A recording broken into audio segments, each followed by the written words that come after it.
The episode opens with F.A. walking up in a abandoned warehouse, still tied to a chair, his head spins as he remembers the masked man who attacked him. A dim light flickers overhead and puts stiff echo somewhere behind him. The kidnapper voice finally speaks, "You got too close to the truth. Now you will watch it destroy everything you love." Meanwhile, Miriam searches the street all night. She goes to the police station, but they refuse to act without evidence. Desperate, she returns to the orphanage where Epe grew up and questions the older caretaker.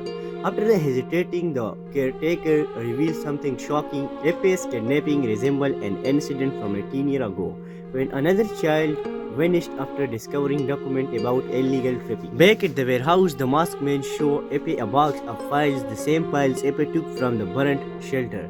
Epe realizes the kidnapper is not trying to silence him, he wants the document back. At the hospital, Esra wakes to find a note slipped under her pillow. Epe is alive but not for long. She collapses. In fear and calls Miriam.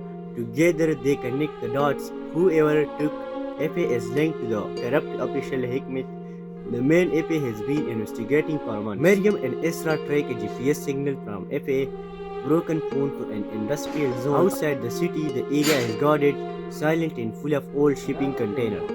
As they search, a truck starts moving toward the exit.